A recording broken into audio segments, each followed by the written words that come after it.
히브리서 말씀입니다. 히브리서 13장 8절에서 21절까지 저와 여러분 한 절씩 교독하겠습니다. 저부터 읽겠습니다. 예수 그리스도는 어제나 오늘이나 영원토록 동일하시니라. 여러 가지 다른 교훈에 끌리지 말라. 마음은 은혜로서 굳게 함이 아름답고 음식으로서 할 것이 아니니 음식으로 말미암아 행한 자는 유익을 얻지 못하였느니라. 우리에게 제단이 있는데 장막에서 섬기는 자들은 그 제단에서 먹을 고난이 없나니 이는 죄를 위한 짐승의 피는 대제사장이 가지고 성소에 들어가고 그 육체는 영문 밖에서 불사름이라. 그러므로 예수도 자기 피로써 백성을 거룩하게 하려고 성문 밖에서 고난을 받으셨느니라. 그런즉 우리도 그의 치욕을 짊어지고 영문 밖으로 그에게 나아가자. 우리가 여기에는 영구한 도성이 없으므로 장차 올 것을 찾나니 그러므로 우리는 예수로 말미암아 항상 찬송의 제사를 하나님께 드리자. 이는 그 이름을 증언하는 입술의 열매니라. 오직 선을 행함과 서로 나누어 주기를 잊지 말라. 하나님은 이 같은 제사를 기뻐하시느니라. 너희를 인도하는 자들에게 순종하고 복종하라. 그들은 너희 영혼을 위하여 경성하기를 자신들이 청산할 자인 것 같이 하느니라. 그들로 하여금 즐거움으로 이것을 하게 하고 근심으로 하게 하지 말라. 그렇지 않으면 너희에게 유익이 없느니라. 우리를 위하여 기도하라. 우리가 모든 일에 선하게 행하려 함으로 우리에게 선한 양심이 있는 줄을 확신하노니 내가 더 속히 너희에게 돌아가기 위하여 너희가 기도하기를 더욱 원하노라. 양들의 큰 목자이신 우리 주 예수를 영원한 언약의 피로 죽은 자 가운데서 이끌어내신 평강의 하나님이 함께 모든 선한 일에 너희를 온전하게 하사 자기 뜻을 행하게 하시고 그 앞에 즐거운 것을 예수 그리스도로 말미암아 우리 가운데서 이루시기를 원하노라. 영광이 그에게 여세 묵은토록 있을지어다. 아멘. 자리에 앉으시겠습니다. 참 우리가 사랑하고 또 친숙하게 여기는 윤천석 선교사님 하나님 보내주셨습니다. 귀한 강사 보내주신 하나님께 감사하고 우리 선교사님 격려한 의미로 박수로 맞이하겠습니다.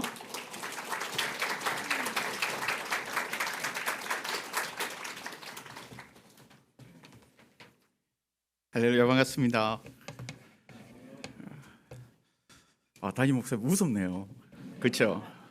동시에 여러분 정말 착하시다는 생각을 하게 되었습니다.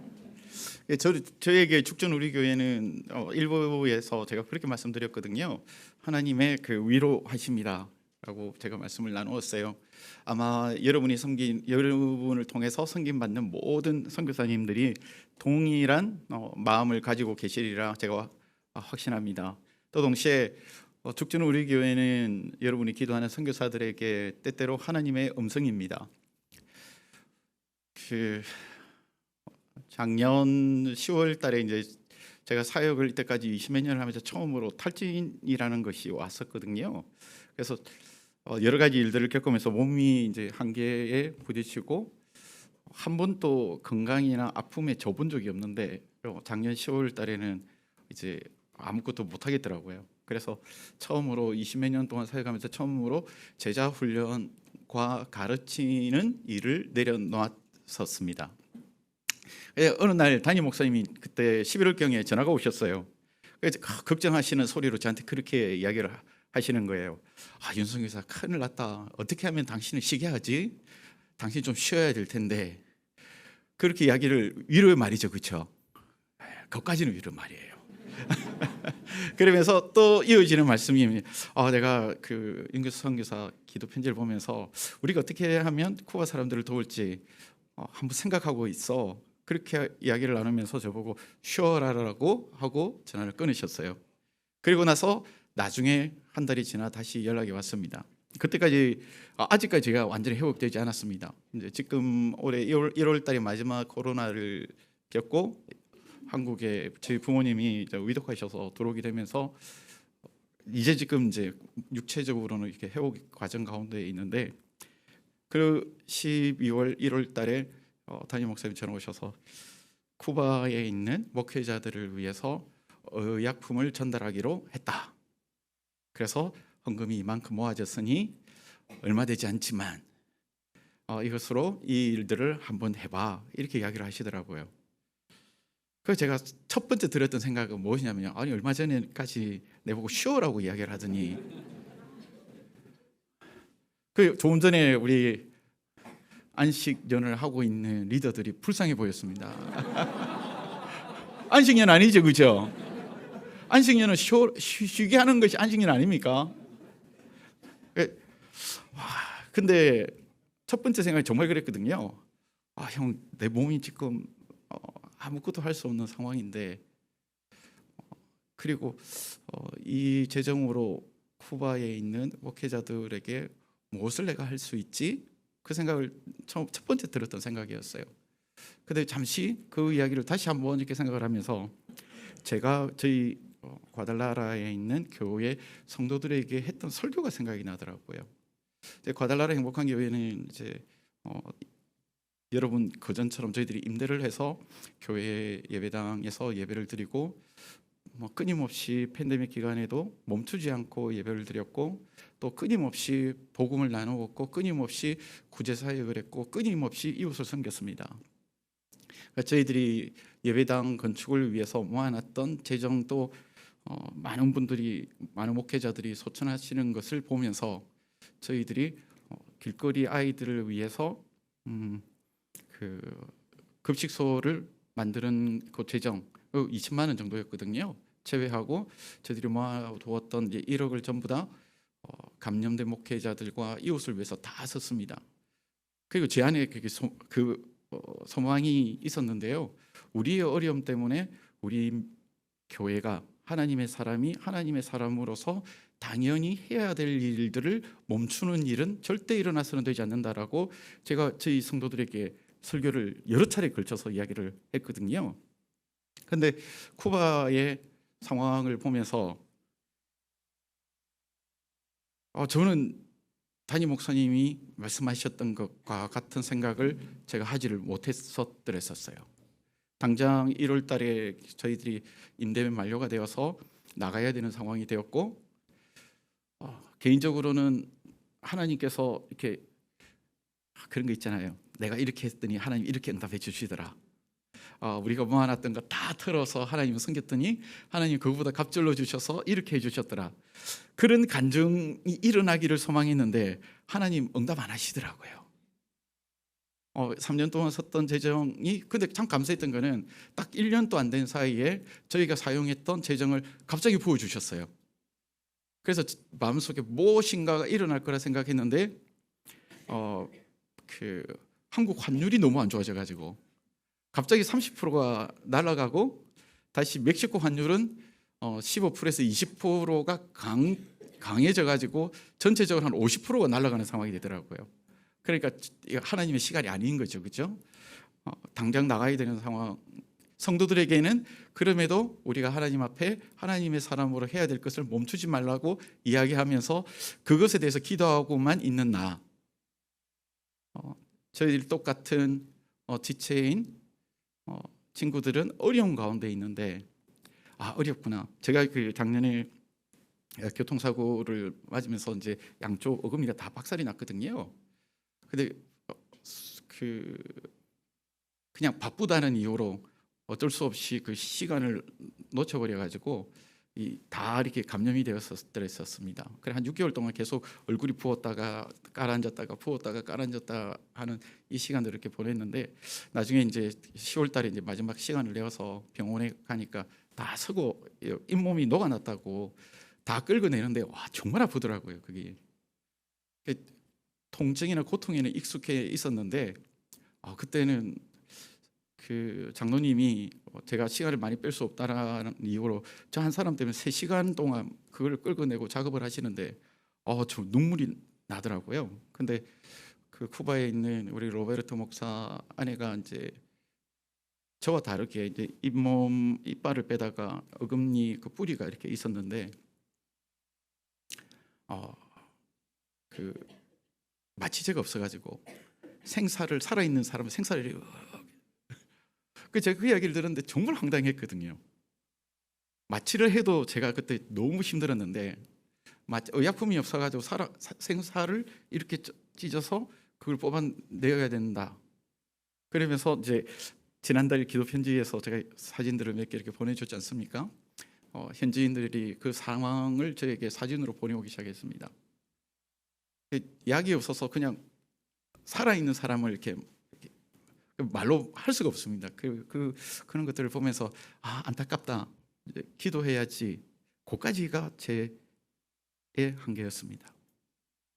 이제 당장 눈앞에 교회를 당장 예배당을 구해서 나가야 되는 상황들 기도하면서 기도 모임 인들면서 다시 성도들의 마음을 하나로 합치고 또 그 속에서 계속 갱신소와 그리고 급식 사역과 이 눈앞에 있는 그 사역에 제가 집중되고 있었는데 담임 목사님의 그 이야기를 제가 들으면서 나는 내가 한 설교와 전혀 다른 삶을 살아가고 있었구나. 하나님의 음성으로 들리더라고요.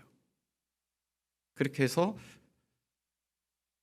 하나님의 음성임을 생각하고 순종하고 제가 그때 아멘으로 화답을 했고 그것을 이제 동역자들에게 이야기를 하고 다시 각 나라에 있는 팀들에게 이야기를 하면서 일주일이 안 되어서 코스타리카에서 먼저 그 의약품이 도네이션이 들어오기 시작했습니다. 도네이션이 들어오고 또 그 이야기를 들었던 미국에 있는 이제 뉴욕에 있는 교회를 중심으로 한 교회를 중심으로 뉴욕에 있는 한인 이제 성도님들이 자신들이 들고 있는 약부터 다 이렇게 보내주시기 시작을 했어요.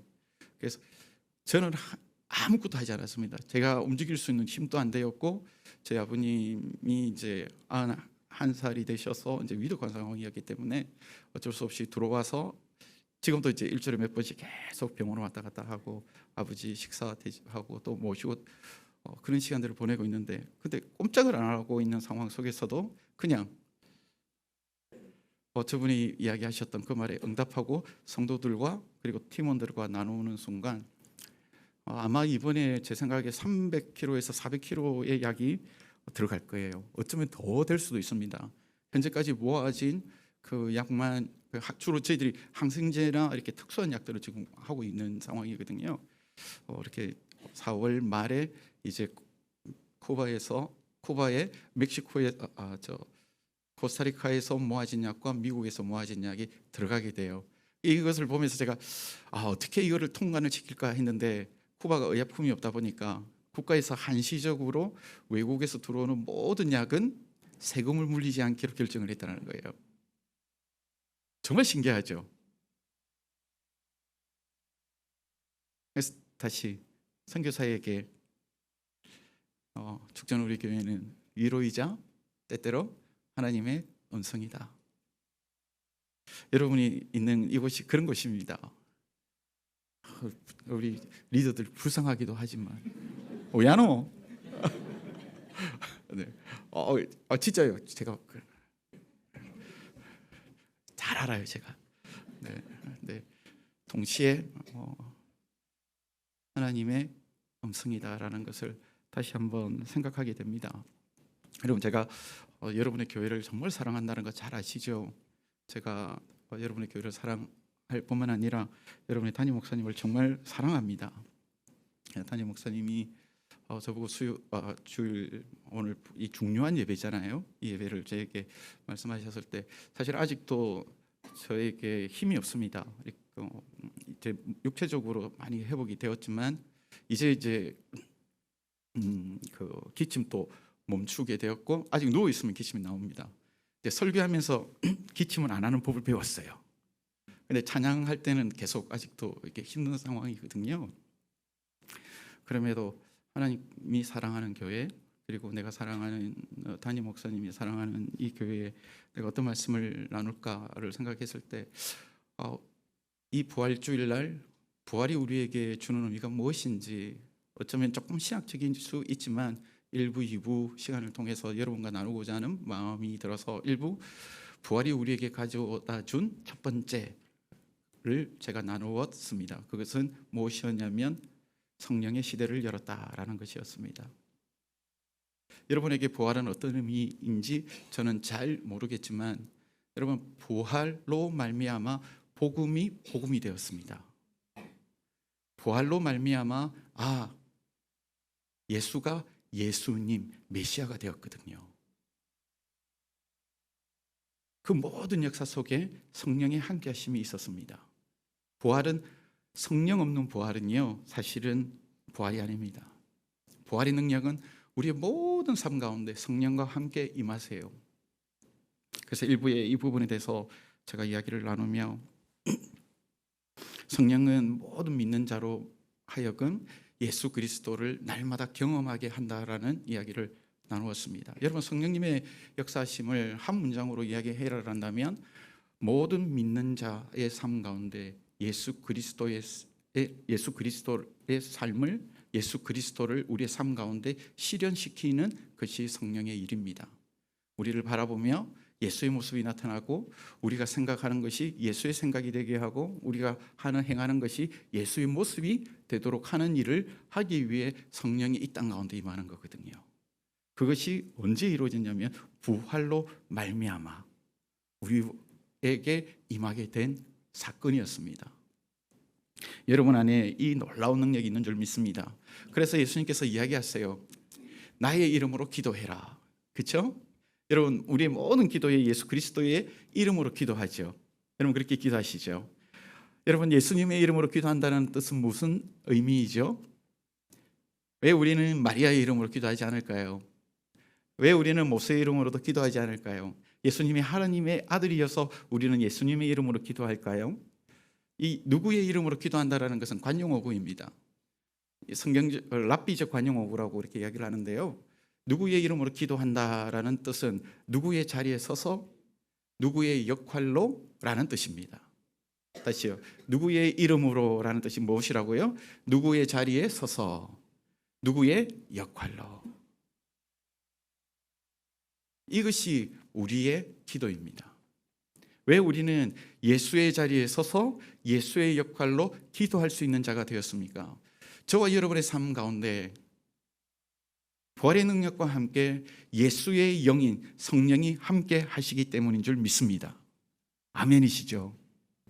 여러분, 이것이 세상의 모든 종교와 다른 우리의 믿음의 독특성입니다.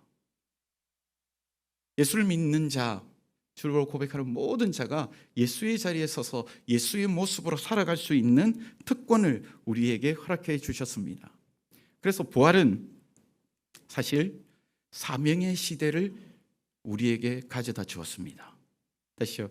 일부에서는 제가 부활은 성령의 시대를 우리에게 가져다 주었다. 동시에 부활은요, 성령과 함께 모든 자에게, 모든 믿는 자에게 사명의 시대를 가져다 주었어요. 이것이 무슨 말이죠? 모든 종교들은요, 제사장이 있어요. 우리는요. 우리의 제사장은 누구이죠? 예수님이요? 맞습니다. 또 있습니다. 예수의 자리에 서 있는 우리 모두입니다. 아멘이십니까? 네. 이것 때문에 1세기에 많은 오해가 있었습니다.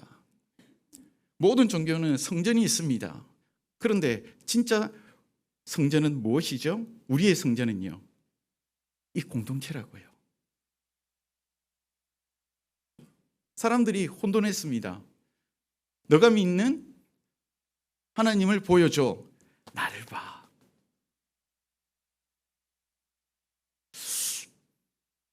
그렇죠? 당신들의 성전을, 우리의 성전은 이러한데 당신의 성전은 어떠하니? 당신의 성전을 보여줘. 우리를 봐. 이상하지 않나요?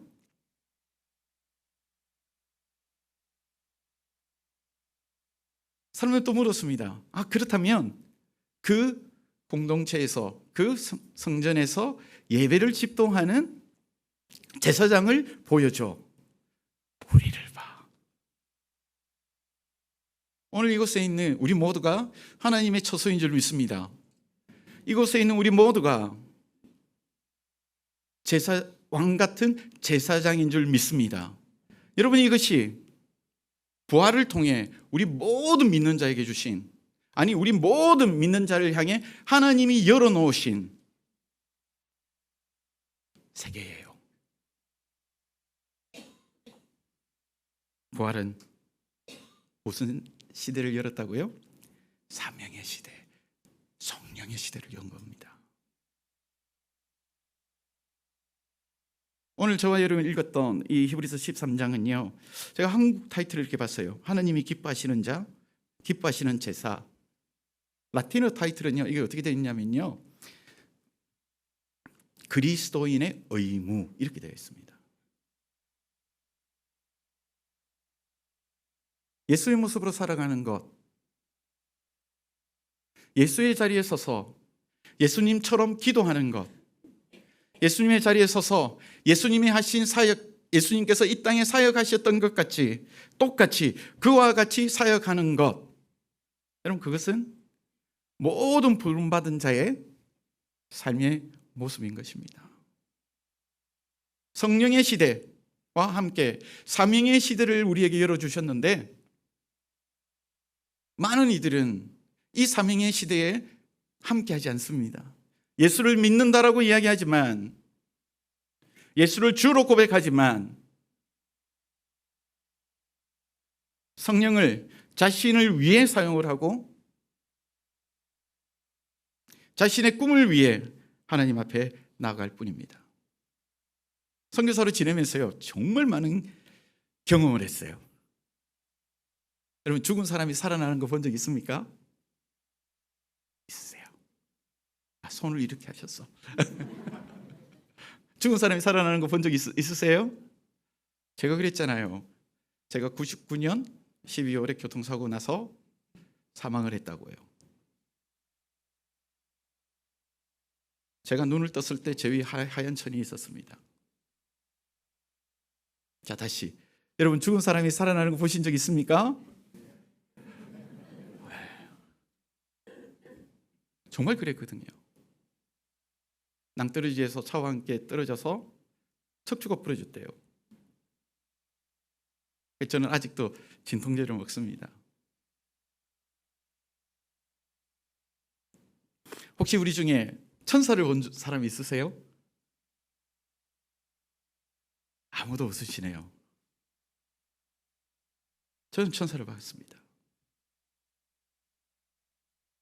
사역을 하다가 3,200m 되는 산을 지나가야 되는데, 그날에 사역이 있어서 제가 늦게 그 산을 지나가게 되었습니다.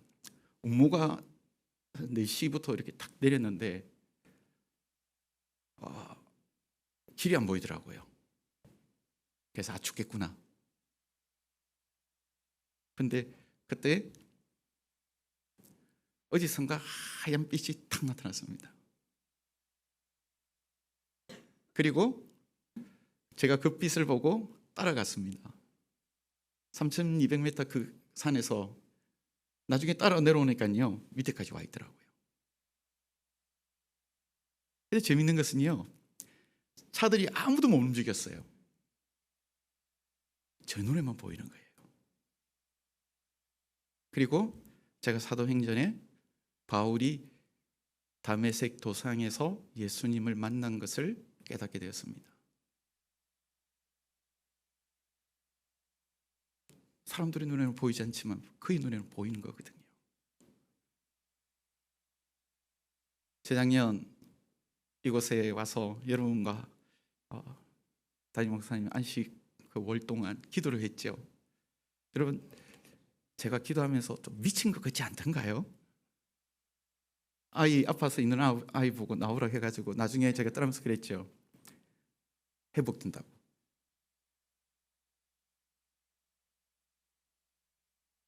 오늘 이곳에 마지막까지 제가 기도했던 분도 있습니다. 폐암으로 회복되셨대요. 제가 소식을 듣고 제 기도 리스트에서 그분 이름을 뺐습니다. 근데 사실 아직도 제 마음속에 그분의 믿음을 위해 기도합니다. 끊임없이 하나님을 경험해요. 왜요?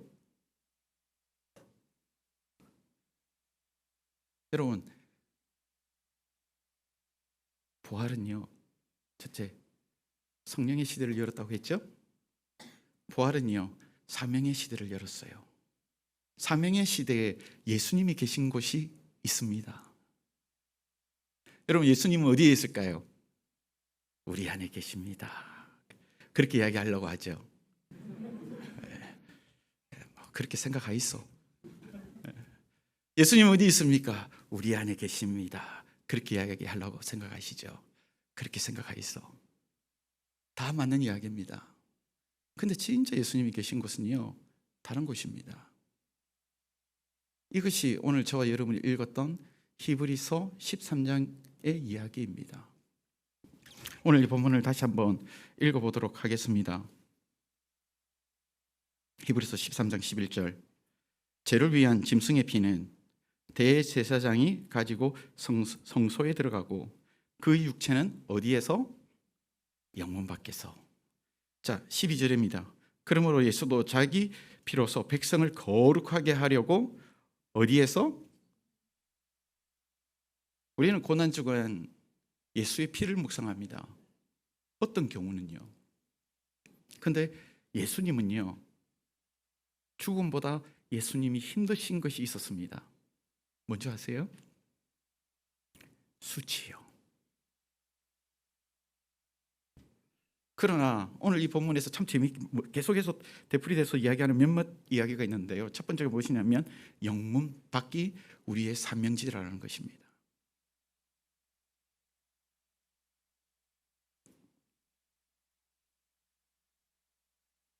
영문 안은 어떤 의미일까요? 성문 안은 어떤 의미일까요? 내가 안전한 곳, 우리가 손으로 만든 성전이 있는 곳, 그렇죠? 그곳이 성문 안입니다. 내가 느끼기에 편안하다라고 느끼는 공간, 내가 안전하다고 느끼는 그 공간이 여러분 성문 안입니다. 예수님은 어디에 계실까요? 예수님의 사역처는 성문 안일까요? 아니면 성문 밖일까요?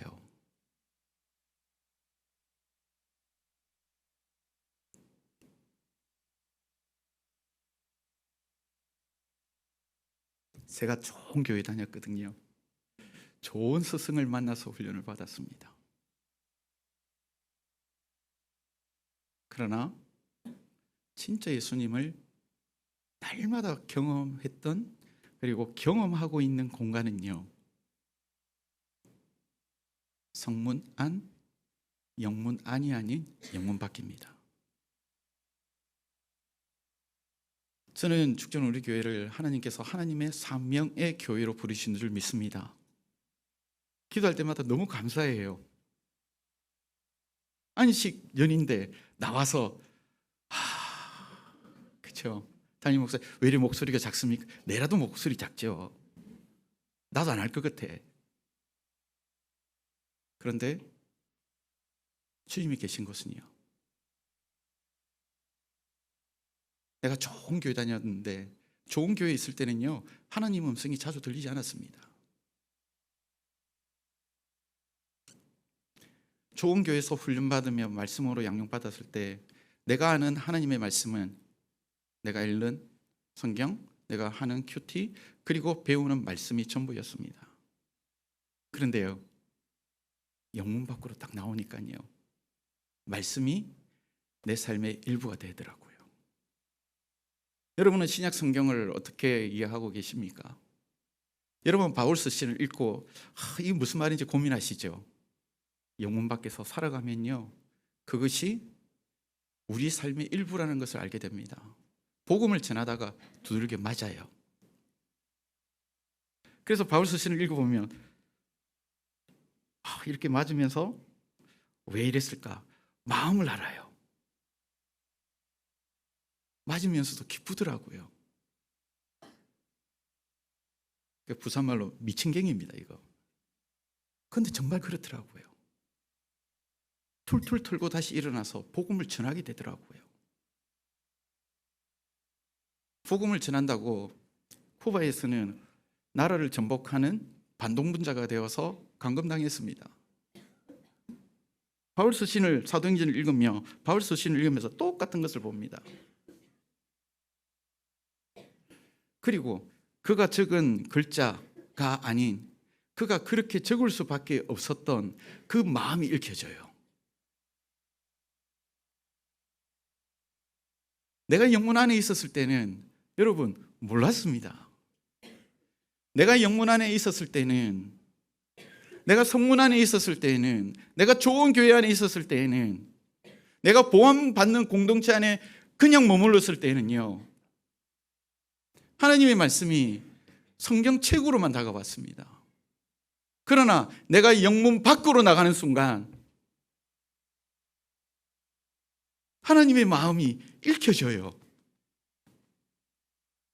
이해되시죠?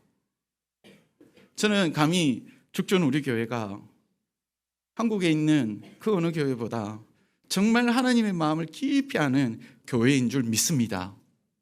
왜요? 죽전 우리 교회의 담장은 이 공동체 안이 아니더라고요. 그렇죠?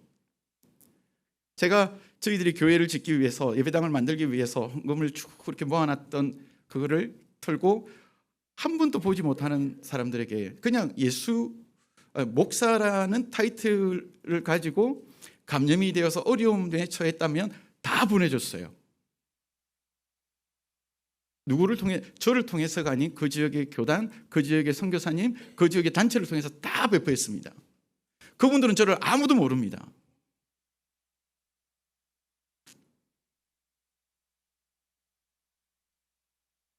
근데 그곳에 생명이 있더라고요. 내가 그 일을 했을 때 사람들이 왜 저러지? 이렇게 생각을 했었는데요, 결국은 나를 하나님 그 사역 가운데 보호하시더라고요. 높아짐이 없어요. 왜요? 아무도 모르니까.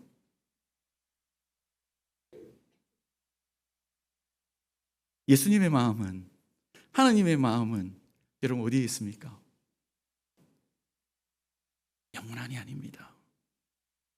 예수님 어디 계세요? 내 마음에.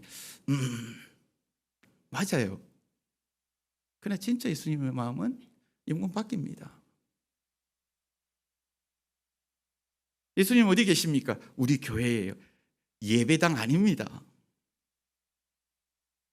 진짜 예수님의 마음, 애달픈 마음은요, 예배당 밖입니다. 지금도 복음을 듣지 못해 아파하는 영혼, 지금도 복음을 몰라 어쩔 수 없이 자신의 방법으로 살아갈 수밖에 없는 영혼, 여러분 그것이 우리가 잘 아는 탕자의 비유로 나타나는 것 아닙니까? 여러분 탕자의 비유에 하나님은 영문 안에 있지 않습니다. 탕자의 비유에 하나님은 영문 밖에 계세요. 그분의 마음은 언제나 우리라는 울타리, 예배당이라는 울타리, 죽전 우리 교회라는 울타리, 죽전이라는 울타리를 넘어 복음이 필요한 모든 곳, 그들을 향해 있거든요.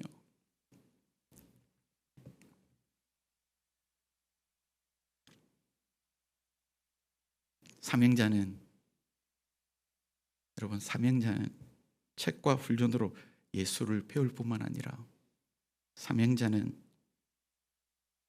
살아내며 예수를 배우는 자입니다. 아멘이시죠? 여러분 그분이 오늘 이곳에 있는 여러분이세요. 존경스럽습니다. 우리 집사님. 네, 존경스럽습니다. 우리 장로님.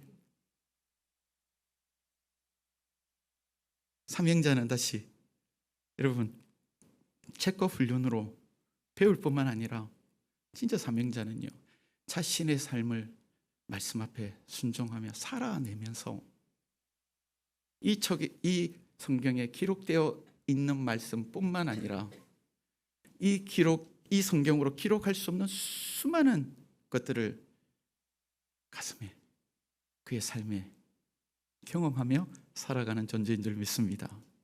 여러분, 부활이 성령의 시대를 우리에게 가져왔을 뿐만 아니라 여러분 부활이 모든 믿는 자에게 사명의 시대를 가져왔다고요. 성경이 어렵대요. 살아보이소. 정말 하나님이 살아계신지 의심스럽대요. 여러분 영문 밖에 나가보이소.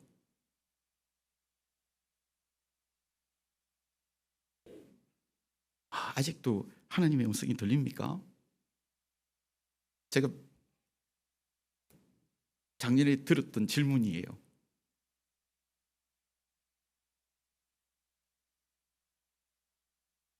영문 밖에 나가보이소. 아버지의 외침은 밖에 계시고 그의 마음은 밖에 있는데 우리는 내가 만든 벽, 내가 만든 울타리, 우리 가족, 우리 공동체, 우리라는 그 울타리에 머물러 있기에 살아계신 하나님의 음성이 들리지 않고 우리 안에 때때로 기적과 이적이 사라져 버려 가고 있습니다. 부활은 우리에게 사명의 시대를 열어주었습니다. 예수님께서 이 땅을 다니시며 끊임없이 복음을 전파하셨습니다.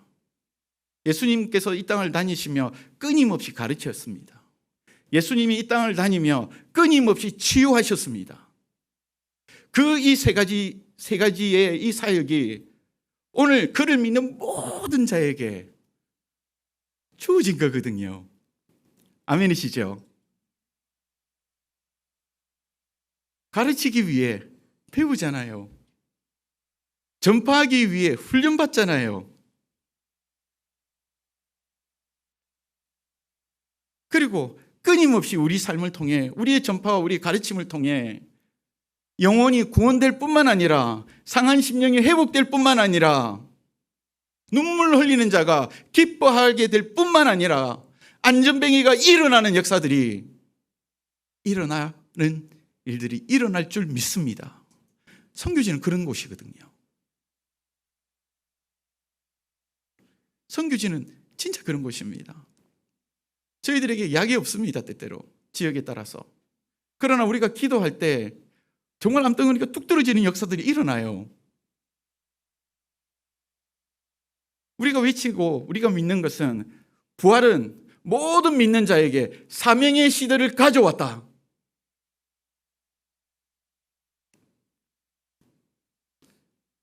주님께서 우리에게 아버지와 아들과 성령의 이름으로 세례를 주라 했기에 그것이 나의 사명이 되어서 예수의 자리에 서서 예수님의 역할로 선포하며 안전뱅이를 향해 외치는 거거든요. 일어나게 하는 일은 누구의 몫이죠? 하나님의 몫입니다. 기도하는 몫은요, 나의 몫이고요.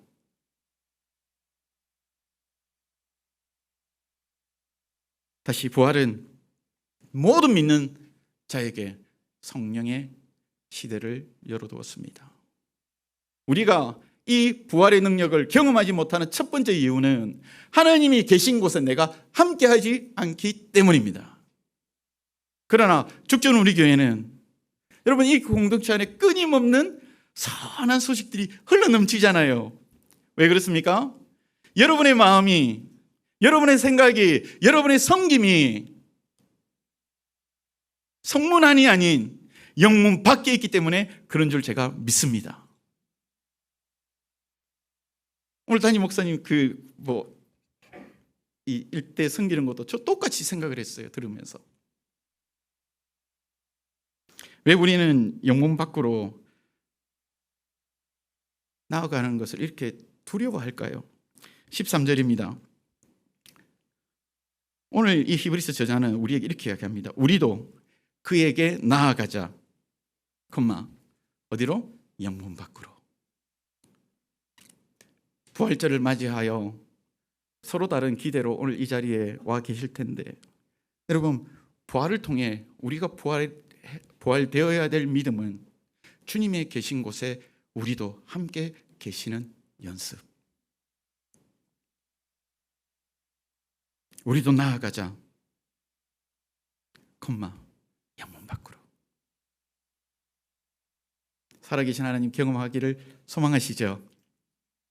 끊임없이 말씀하신 하나님 여러분 경험하기를 소망하시죠? 여러분 기도 가운데 놀라운 역사들이 일어나기를 소망하시죠? 영문 밖으로 나아가십시오. 사명자 하나님을 경험하는 자 그는 언제나 하나님이 계신 곳이 어디인 줄 알고 끊임없이 영문 밖에 나아가기를 두려워하지 않는 자입니다. 죽전 우리 교회가 하나님의 큰 은혜를 받아 끊임없이 여러분의 지경을 넓혀 나아가는 멋진 하나님의 공동체 되기를 주 예수 그리스도 이름으로 축원드립니다. 예수쟁이가 있어야 할 공간, 사명자가 있어야 될 공간은 영문안이 아닌 영문 밖입니다. 이 사명자의 독특한 특징이 있어요. 영문 안뿐만 아니라 이 영문 밖에 대한 이해예요. 여러분, 영문 밖은 어떤 곳입니까? 다시 11절입니다. 죄를 위한 짐승의 피는 대제사장이 가지고 성소에 들어가고 그 육체는 영문 밖에서 어떻게 된다고 하죠? 영문 밖에서 불사른다는 이야기가 무엇입니까? 12절.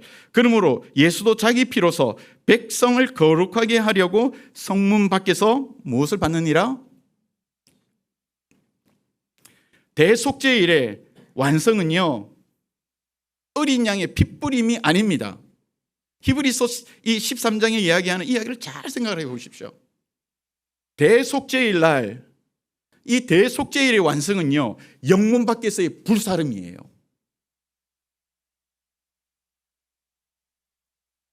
오늘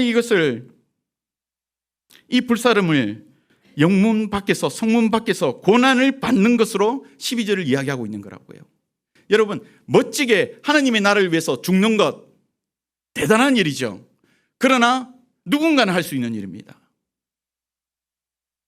여러분, 예수쟁이가 예수쟁이답게 한번 할 수 있어요. 그러나 예수쟁이로 살아가며 가장 힘든 것, 사명자로 살아가며 정말 우리의 마음을 어렵게 하는 것은요, 수치를 당하는 겁니다. 하나님의 아들이 십자가에 달리는 일, 어렵고 힘든 일이죠. 그러나 가능한 일이에요. 그러나 하나님의 아들, 왕이신 예수님께서 벌거벗음을 당해 온 사람들 앞에 수치스럽게 있는 이 일, 상상해 보셨습니까? 아버님이 응급실에 들어가셔서 제가 하나님 앞에 기도했거든요. 하나님, 저를 영원한 불효자로 만들지 마십시오. 제가 갈 때까지 꼭 아버지 생명 지켜주십시오. 그래서 갔더니 저희 아들이 한 달 동안 저희 아버지 대소변을 이렇게 받아내고 있더라고요. 아버지가 저에게 이야기해요. 천석아, 나 좀 죽여줘.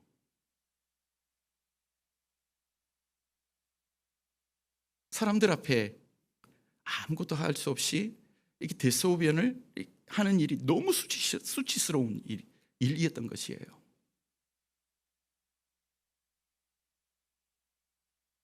정말 예수님의 십자가에 대해서 생각을 많이 했습니다. 선교사인 저도 마찬가지입니다. 복음을 외치다 총한테 빵? 응? 멋지지 않습니까? 제가 좀 그쵸? 예수님을 위해서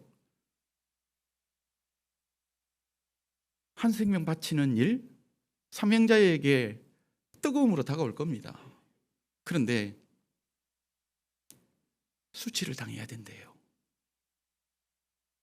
죽음은 즉각적입니다. 수치는요, 즉각적인 것이 아니에요. 지속적인 거예요. 다시요, 죽음은 즉각적인 거예요. 수치는요, 지속적인 겁니다. 예수님을 가장 힘들게 했던 것은 십자가의 죽음, 우리를 향한 십자가의 죽음, 그것을 넘어 우리가 당하는 모든 수치를 그분이 몸소 당한다는 것입니다. 이 본문을 하나님 앞에 묵상을 하며 진짜 하나님 앞에 기도했습니다. 하나님, 내가 당신을 위해서 멋지게 사역자로 살다가 그렇게 죽고 싶습니다. 근데 주님, 이 잔을 저에게 허락하여 주시지 마십시오.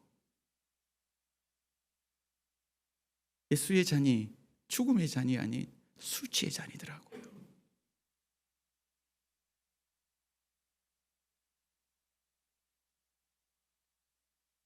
하나님을 향해 무엇인가 할 수 있지만 여러분, 우리는 때때로 이 수치받는 것을 힘들어합니다.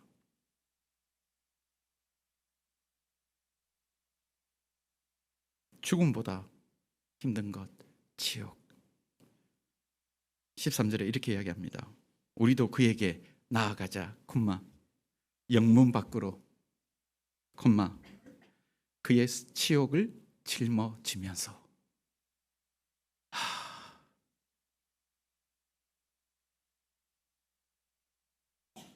근데 재미있는 것은 그곳에 하나님의 살아계심이 있다고요. 그곳에 하나님의 기적이 있다고요. 더 힘든 것은 그곳에 아버지의 마음이 있다고요.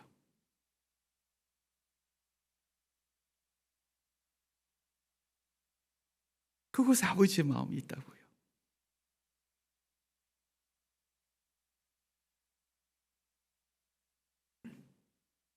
어떻게 히브리서 저자는 우리도 그에게 나아가자, 영문 밖으로, 그의 치욕을 짊어지면서라고 이야기할 수 있었을까? 이 본문을 보며 하나님 앞에 기도할 때 저에게 딱 한 구절의 말씀을 주셨습니다. 빌립보서 1장 24절입니다. 나는 이제 너희를 위하여 받는 괴로움을 기뻐하고 그리스도의 남은 고난을 그의 몸된 교회를 위하여 내 육체에 뭐라고 하죠? 채우노라. 하나님이 사명자에게 주신 큰 축복은요, 하나님이 예수를 닮는 자에게 주신 큰 축복은요, 하나님이 예수를 닮기를 소망하는 자에게 주신 큰 축복은요, 주님께서 남겨주신 그 치욕을 채울 수 있는 특권이라고요.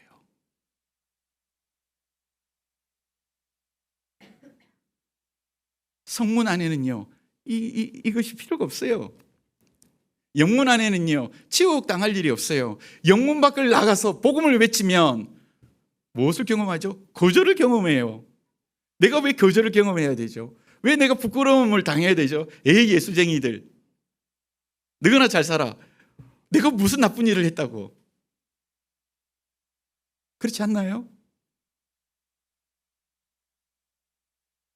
부활은 다시 모든 믿는 자에게 사명의 시대를 가져왔습니다.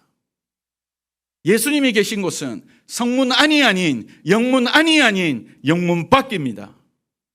모든 사명자를 하나님께서 축복하시되 그의 남은 고난을 채울 수 있는 축복으로 불러주셨다고요.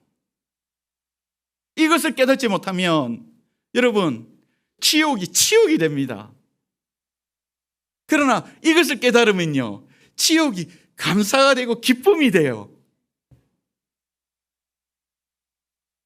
진짜 예수 믿는다고 맞아봤는데요, 두들겨 맞았는데 기쁘더라고요. 그 저를 패던 사람이 인마가 미쳤나고 더 패더라고요. 근데 기뻐요.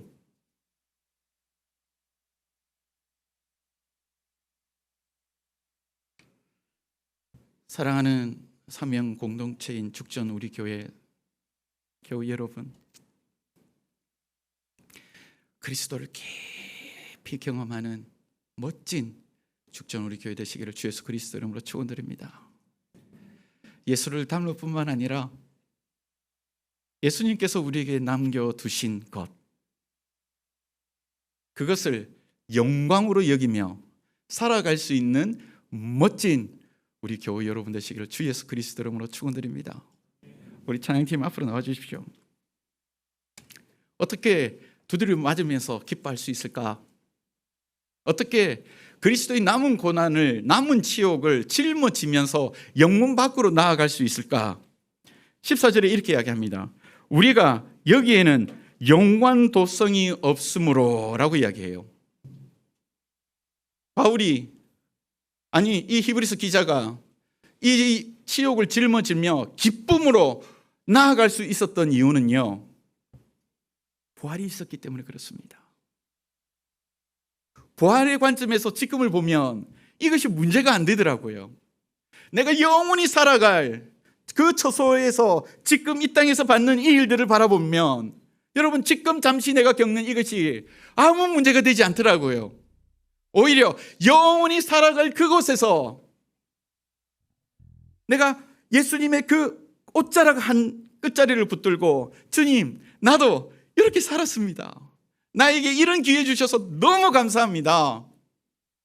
내가 당신의 모습으로 이 땅에서 살아갈 수 있는 자로 불러주셔서 감사합니다. 이 땅을 살아가며 문자로 당신을 아는 것이 아닌 날마다 내 삶에 경험하며 당신을 알아가는 자로 불러주셔서 감사합니다. 여러분, 이것이 무엇인 줄 아십니까? 이것이 은혜예요. 마지막으로 이 구절을 읽겠습니다. 마음은 은혜로서 어떻게 하라고요? 굳게 함이 아름답다. 여러분, 오늘 이야기를 듣는 누군가는 사명자의 삶을 소망하면서도 두려울 수 있습니다. 이미 사명의 길을 걸어가면서 끊임없이 이 치욕을 짊어지며 때때로 어려움 가운데 계신 분이 있다면, 여러분, 정말 오늘 이 부활주의를 맞이하여 우리가 하나님 앞에 기도해야 할 것이 있다면, 주님, 날마다 나에게 은혜를 부어주시옵소서. 아멘이시죠? 날마다 주님, 저에게 말할 수 없는 은혜를 부어주시옵소서. 하루를 시작하며 은혜를 간구하십시오. 여러분, 그 은혜의 시작이 왕이신 예수 그리스도를 내 삶에 초청하는 겁니다. 내가 서 있는 그곳, 주님, 이곳에서, 이 가정에서 주님의 모습으로 살아낼 수 있도록 주님, 저에게 은혜를 부어주시옵소서. 나의 모습이 아닌 당신의 모습으로, 내가 왕이 아닌 당신이 이 공간의 왕으로 살아낼 수 있는 저 되게 하여 주시옵소서. 그 순간 주님을 경험하는 저 되게 하여 주시옵소서. 말로 할 수 없는 수많은 경험들이, 수많은 감정들이 내 삶을 통해 흘러나오는 역사 있게 하여 주시옵소서. 그 고백이 오늘 이 부활주를 맞이하여 나와 있는 사랑하는 공동체 교우 여러분 모두에게 임하기를 주 예수 그리스도 이름으로 축원드립니다. 여러분, 이 시간 자리에서 일어나십시오. 여러분, 왕이신 나의 하나님 초청했으면 좋겠습니다. 우리가 찬양을 드리며, 하나님, 내가 서 있는 이 공간의 주인이 왕이십니다. 하나님, 내가 가지고 있는 이 육체의 주인 또 주님이십니다. 왕이신 나의 하나님, 내가 주를 높이오니 주님, 나에게 왕으로 임하여 주시옵소서. 여러분, 찬양 가운데 자유롭게 기도하시고, 여러분 자유롭게 자신을 축복하시고, 여러분 자유롭게 하나님께 이 부활주일날 왕권을 돌려드리는 시간 되었으면 좋겠습니다. 왕이신 나의 하나님, 아멘. 하나님, 내가 주를 높이고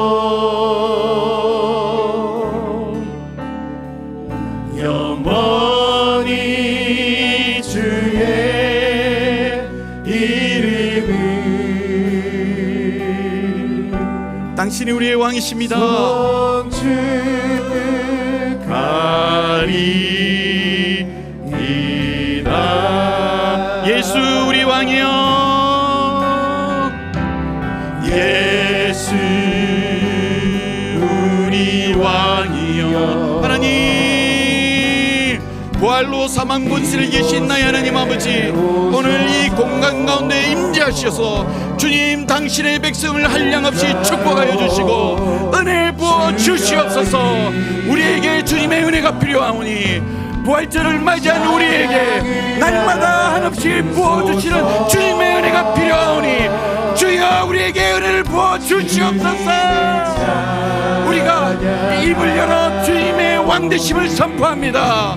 주여, 우리의 가운데 왕으로 임재하여 주시옵소서. 왕이신 예수여 오셔서 좌정하사 다스리소. 예수 우리 왕이여, 예수 우리 왕이여. 아멘, 아멘, 아멘. 이곳에 오셔서, 아멘, 아멘, 아멘. 하나님, 당신을 우리 삶의 주인으로 찬양합니다. 하나님, 당신을 우리 교회의 왕으로 다시 초청하오니 주여 우리 가운데 임재하여 주시옵소서. 주님을 찬양하오니 할렐루야 할렐루야. 주님을 경배하오니 왕이신 예수여 오셔서 좌정하사 다스리소서. 예수 이름 높이세. 주여 당신 이름을 높이오니 주여 영광 찬양 받아 주시옵소서.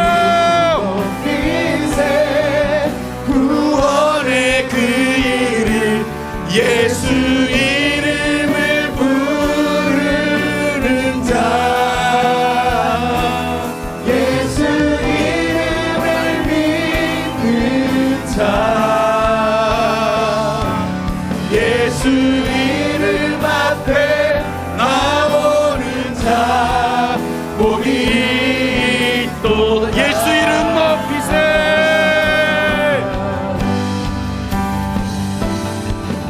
예수 이름 높이. 아멘 아멘.